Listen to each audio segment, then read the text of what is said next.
जय श्री कृष्णा। आप सभी का स्वागत है मेरे YouTube चैनल गोपाल दीवानी में। वैसे तो माघ मास का महीना 26 जनवरी से शुरू हो रहा है और 24 फरवरी को इसका समापन होगा। माघ मास में प्रयागराज में समंग तट पर गंगा स्नान करने का बहुत अधिक महत्व है।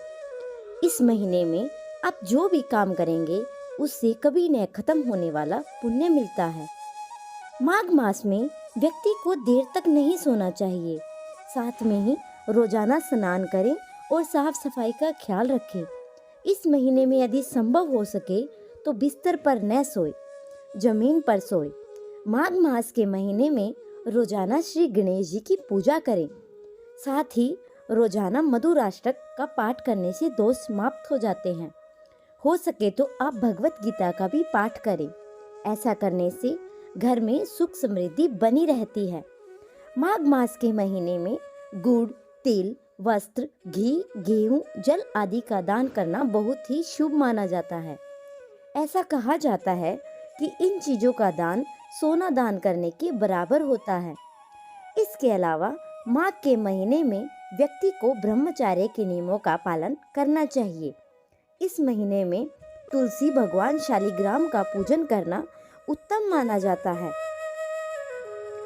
हिंदू पंचांग के अनुसार हिंदू कैलेंडर का 11वां महीना माघ शुरू होता है और माघ का महीना यानी गणेश जी एक स्वरूप मादक के इसका सीधा संबंध है। ऐसी मान्यता है कि माघ मास में किए गए कार्यों का फल व्यक्ति को कई जन्मों तक मिलता है। माघ महीने में गंगा स्नान, जरूरतों को दान देने का भी विशेष महत्व है।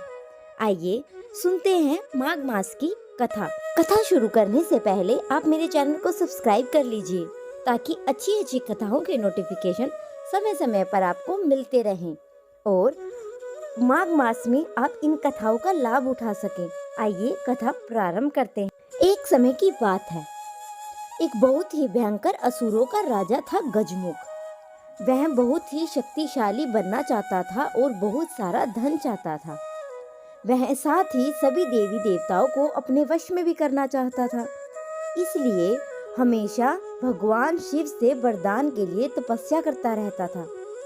शिव जी से वरदान पाने के लिए वह अपना राज्य छोड़ जंगल में जाकर रहने लगता है और शिव जी के वरदान प्राप्त करने के लिए बिना पानी पिए, भोजन खाए रात दिन तपस्या करने लग जाता है। कुछ साल बीत गए। शिवजी उसके अपार तप को देखकर इतने प्रभावित हुए कि शिवजी उसके सामने प्रकट हुए।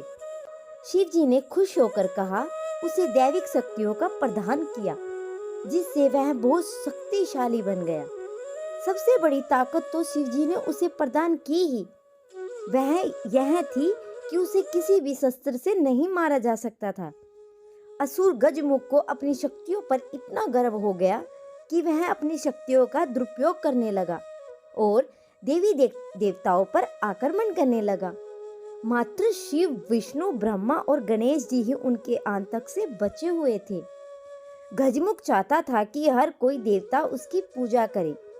सभी देवता शिव, विष्णु और ब्रह्मा जी की शरण में पहुंचे और अपने जीवन की रक्षा के लिए गुहार करने लग जाते हैं। और यह सब देखकर शिव जी ने गणेश को असुर गजमुख को यह सब करने से रोकने के लिए भेजा। गणेश जी ने गजमुख के साथ युद्ध किया और असुर गजमुख को बुरी तरह से घायल कर दिया, लेकिन तब भी वह नहीं माना।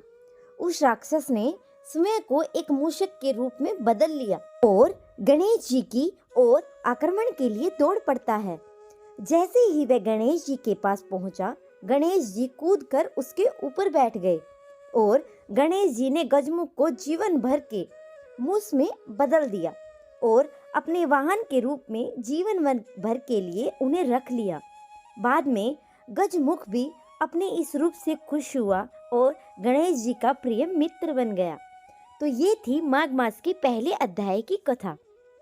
अब अगली कथा का रसपान आपको अगली वीडियो में कराएंगे।